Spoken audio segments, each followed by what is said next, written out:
Hey, what's going on today? Just wanted to make something that I see a lot of people talking about, and like I try to get right to it on my videos. But we've heard all the time in videos, in blog posts, everything, Facebook. What's going to be the reason you fail? What's going to be the reason that your business doesn't grow?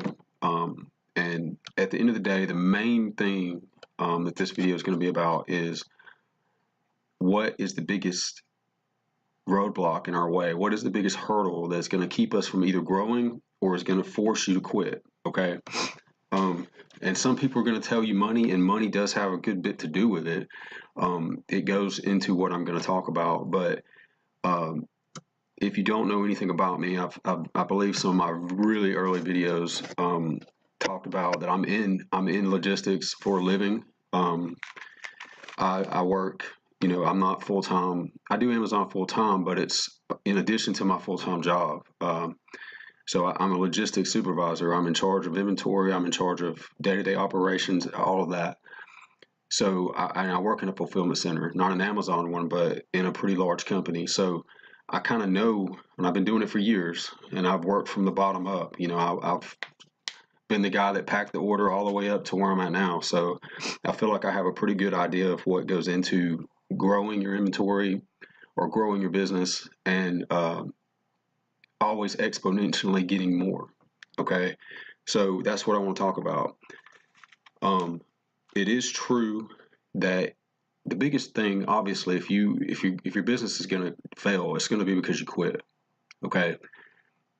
And the reasons behind you quitting are going to be financial 90% of the time. That other 10% of the time are probably going to be because of time management issues. But what goes into that, and it's the biggest reason to make you quit or to make you have financial issues, is going to be your inventory management. Okay. Inventory management is going to determine how much you grow, how little you grow, how much you fail. That is going to be your biggest thing. If in my business at work, my full-time job, if we lose product, if we send out the wrong product, if anything is wrong on our inventory, it's going to affect everything else. It starts in inventory, starts in receiving, and it ends in shipping the product. So if it's not shipped to us correctly, it's going to affect everything else. If it's not received correctly, it's going to affect everything else. If it's not put away correctly, it's going to affect everything else. So as you can see, inventory management is probably the biggest reason that can keep a business from growing or sustaining growth or making it fail. And it's very true with Amazon FBA, because at the beginning, I see all these videos where you have to outsource this, you have to outsource that. Eventually, yeah, you are going to have to outsource some of it, more than likely, if you're not wanting to be hands-on on all of it. But for myself and for a lot of people watching these videos, we're not at a point where we can outsource anything. Most of the stuff we're going to be doing is going to be on our own. That's not saying that we don't need tools to help us and things like that, but as far as outsourcing it to another person, that's not in the cards. So I want to make this video to let you guys know some tips on inventory management, and also some things that can blow your inventory right up and make it impossible to grow. Okay. Like I said, it'll determine your growth. It'll also determine your failure, whether or not you are on point with your inventory. And it's an issue for a small FBA seller. It's an issue for a large FBA seller. It's true across the board. If they don't manage their inventory correctly, then they're going to be in trouble. That's just the truth. For a small FBA seller, it's going to affect us more because we don't have as much capital built in to take a blow like that. A bigger FBA seller who's making seven figures, they can take that blow and kind of recover from it and grow from that point on. But if we take a big blow, it could wipe us out, or it can make us stagnant for months, which we don't want to do. Okay, so inventory management. When you're sourcing product, and we're going to assume that you're sourcing product that you can get again, we're not going to talk about, and I'm talking about arbitrage here, which I think not enough people talk about inventory management with arbitrage. All we talk about is private label inventory management, which is pretty much the same thing, in that you have to keep replenishing your inventory. Okay, but with arbitrage, it's typically Well, you got to replenish with different items. It's not the same item over and over. But what I'm trying to get you guys to understand in past videos and this one is that you want to replenish with the same product. You want to find products you can keep buying. Okay.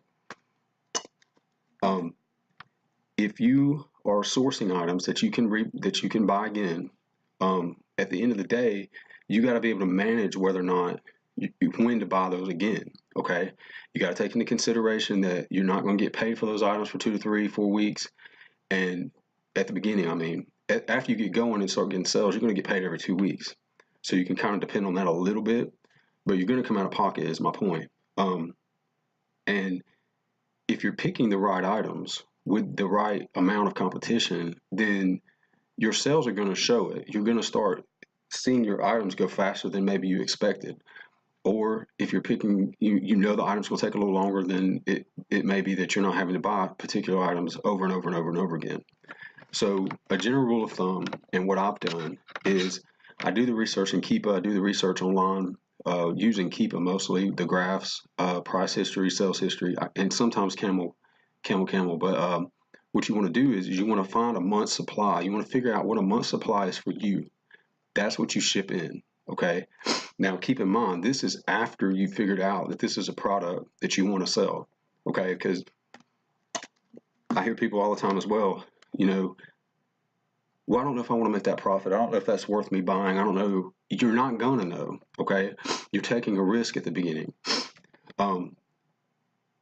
You want to market test your product. Okay. If you see the charts, you see the competition, you see the profit, and you're like, okay, I think I can maybe sell this item. I think it might sell relatively quickly. I think that it's something I could look into.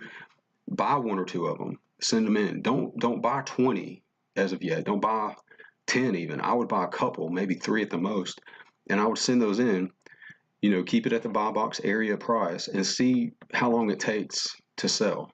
Okay. If those sell out like that, then okay, at this price point, I can sell 3 in this amount of time, and that market test should back up the research you've already done. Okay. So once you've market tested it and you see that, okay, it can be a seller and it can make me some profit, then you would go in a little deeper and buy, in my opinion, you have a month's supply, right? Okay. However, and this is what I do, and I didn't do it at the beginning, and it kind of cost me some money. I know it did.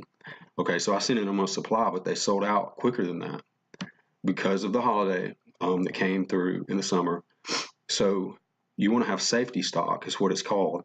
If your month supply is 10, you want to have a safety stock of at least 25% of that. So 10 would be 2.5. So you'd send 3 more. You'd send 13 instead of 10. You go over a little bit.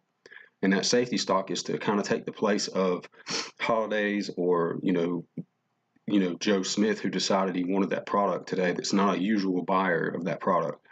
Because I'm convinced in grocery in particular, these are resellers. These are guys that are rebuyers. They're buying more than once, So it's just whether or not you got the buy box when they buy it. So once you've sent in a month and a half of stock, you want to make sure that you keep it that way. Okay, so how do you do that?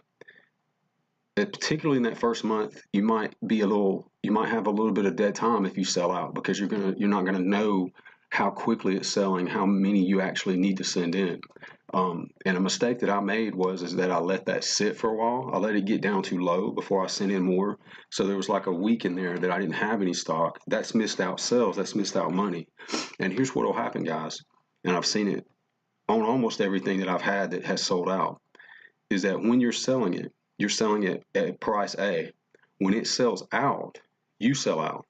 And other people, the competition is still selling it. That price point can change.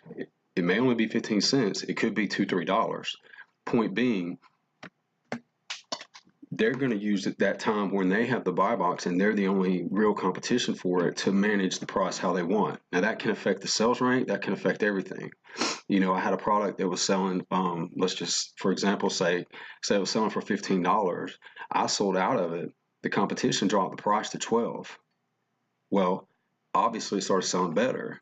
So when I came back in, my profit margin had gone down. Whereas if I had kept my product there, it could have dropped to 12, but it wouldn't have dropped as fast to 12. Okay, that's one extreme. The other extreme, and this one can kind of be beneficial to you, in a way is that if you sell out and the other competition is still there, they can up the price, trying to make more margin. So when you get back in at say $15 and they've upped it to 18, then now you're going to get more of the sales and probably the buy box if your metrics are good because they're way higher than you. So that's a way it can help you. One thing though is that, and this is going to affect you out and about, especially if you have a lot of items. If you're out of something, the listing kind of goes MIA on your app. So it'll say you have 100 offers on Amazon. When you're out of that item, it's not going to show on your app. So you're not going to know what your price point was. You're not gonna, if you don't have a good memory, you're not going to even know what you were selling. So you have to get online at your laptop, write it down, blah, blah, blah. But you want to make sure that you keep the item in stock is the key to all of this, okay?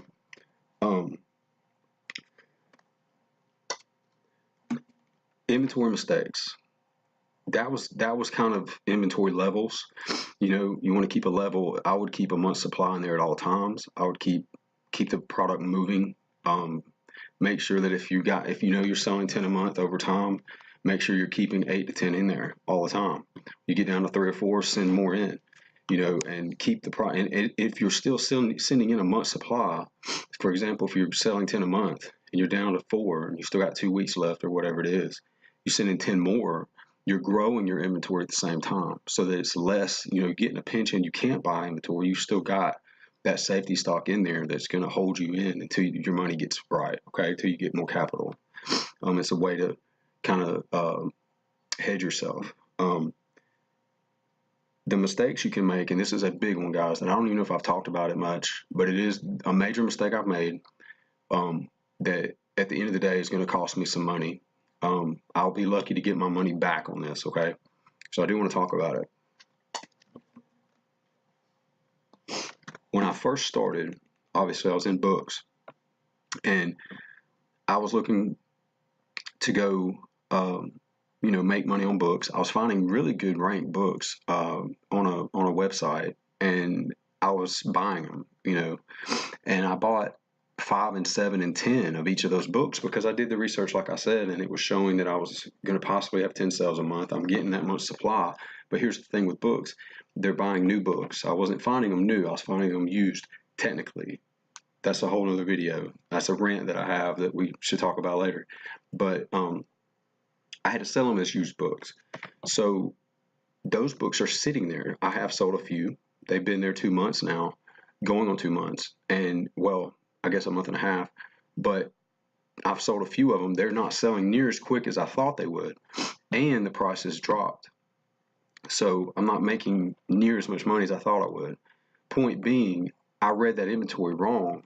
Therefore, now I've got all this inventory that's sitting there getting storage fees that's not probably going to sell out within the 6-month time frame that I gave my books because of the long-term fees. So as you can see, if you go too wide, if you go too deep on an item that's not necessarily selling, you could get in a lot of trouble with fees and with the product just sitting there, and you don't want to do that. So you got to make sure that you're expanding your inventory SKU wise, but you don't want to go too deep on it until you know, okay, I've sold 5 of these in a week, right? Or 5 of these in a day, or whatever the case may be. Then you can go deep on it. Don't go deep from the get-go. Market test everything, okay? And so that brings me to my next point about, okay, you want to go wide, not deep, okay? You want to make sure you're keeping up with your levels. Well, that entails a lot of work. I mean, Amazon, if you haven't jumped in yet, and if you are jumped in, you know this, they have somewhat of a delay on the information, okay? And I've talked about this in one of my first videos back, was that you'll have your sales info and it doesn't necessarily match your inventory info. There's somewhat of a delay in the information. Your information may say that I have 2 left and you really only have 1 left because 1 sold, but it hadn't shown yet. Or it may be that you have 2 available, you really got 5 available because 3 are in FC transfer. It's really odd how they do it. It's not cut and dry. This is what I have. This is what I've sold. So what you need to do, and this is going to be time consuming, and you can get tools. Inventory Lab's a good one, but Inventory Lab, we're trying to stay low on the budget side right now, okay? We're not, if you're like me, you're not trying to spend $300 a month in tools yet when you're only selling 2,500 in revenue or 3,000 in revenue. You want to wait till you get that revenue up a little more before you start trying to buy all these tools. If you have to have them and you have the capital, by all means, you need to get them. They're going to save you time. But Inventory Lab is a good one that keeps up with your inventory for you.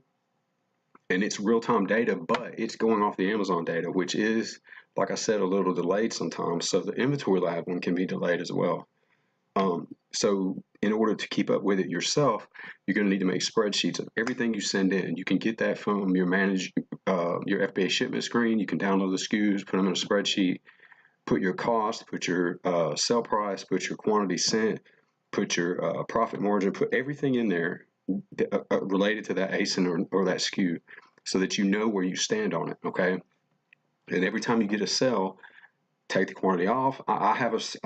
Just full disclosure, I have a spreadsheet for every item that's in my inventory. Okay, I have where I bought it, how much I bought it for, what the profit margin is. I put sales by the week on it. Excuse me. I'm in depth with it. Okay, but it took me a few hours to set that up, but now I don't have to spend much time on it because I just go in and put my sales in, and the spreadsheet does all the work and tells me, well, hey, you're down to your last 3 or 4. Amazon will send you an email when you get low. If they see you're getting moves on stock, they'll say this particular item is selling pretty well. You're getting low on stock. You might need to send some more. But I've noticed that those even can be delayed. I've gotten those, 2 weeks after I've already sent more in. I've gotten them from items that hadn't sold but once, but I only sent 2, therefore it was considered a low stock. So it kind of just depends. You really want to have the info yourself, your own data, okay? And at the end of the day, the data may be a day behind because you're basing your data off of the Amazon data, but it is more accurate. So here's the mistakes, though. Like I said, the mistakes of going too deep on an item that you don't know is going to sell, okay? That can cost you money as well as cost you fees down the road, the long-term fees. Not reordering quick enough, meaning you didn't have a safety stock, you didn't anticipate as many sales as you got, or something's selling better now than it was when you set it in, so therefore you're running out quicker and you're having to re-up quicker.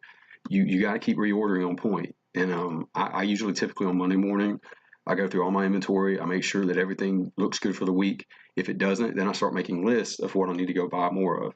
Okay. And another one is the wrong product. If you market test something, comes back good, you send a bunch of them in and they sit there. Okay. That is a risk you're going to take. Okay. Doesn't mean that it's going to be every item. Doesn't mean that it's going to happen a lot. If you do your research right, it shouldn't happen much at all, but it can happen.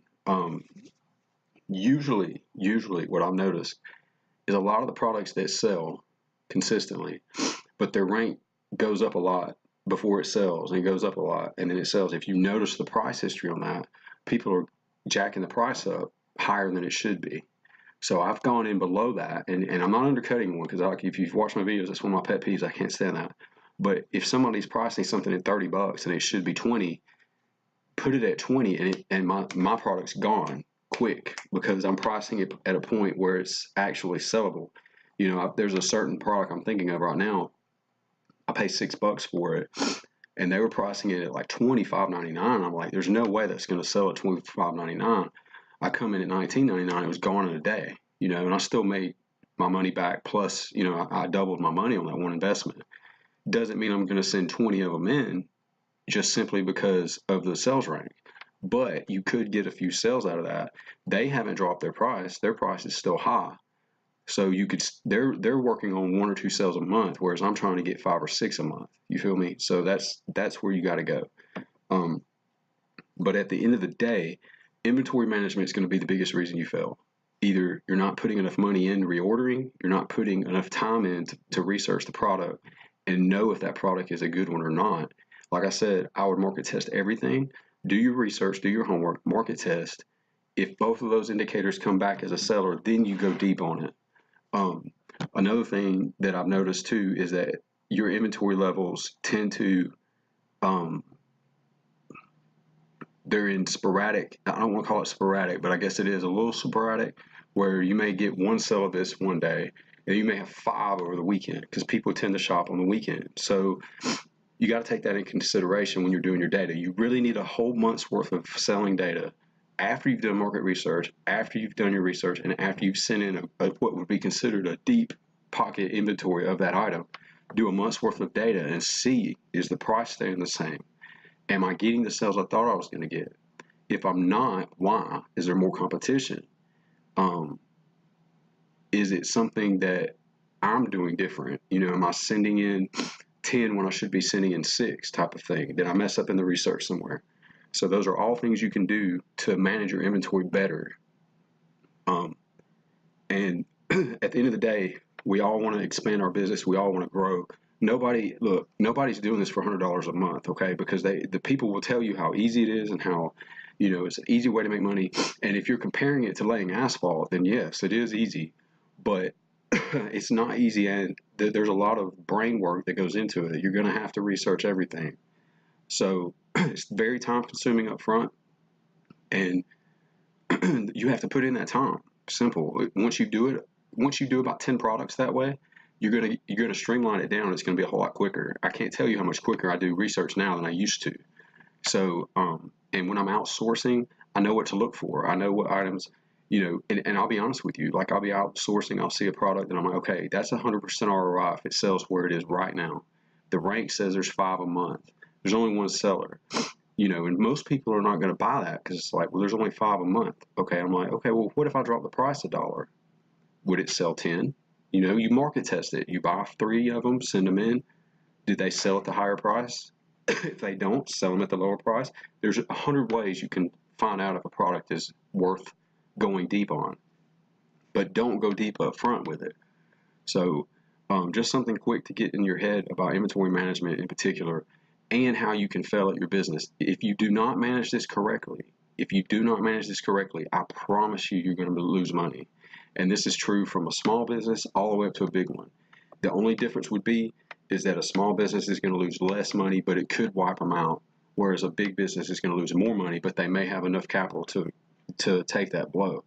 So make sure if you're sending something in that you're doing all the research, the market testing, and all that. Okay. And I've even found an idea that I have right now, and I don't hear people talking about it much. That'll be my next video, is talking about promoting items in arbitrage. Promoting items that maybe they sold good a year ago, they're not selling good now. What's wrong with that? Okay, did the item go away? No, it's still here, but it went from selling consistently, 100 times a month down to 5 times a month. Why did it happen? Did the price change? If you look at some of these long tail items, excuse me, I got a sinus thing. If you look at the long tail items, you'll be able to tell really quickly why they're not selling. Usually 9 times out of 10, they got the price too high. They're trying to make, $20 a sell instead of 10, for example. So just wanted to put this information out there about inventory management and how important it is to manage what you're sending, manage what you're researching. Okay. So if there's any questions or if I forgot something, I'm going to put it in the comments, and I hope you guys have a good day.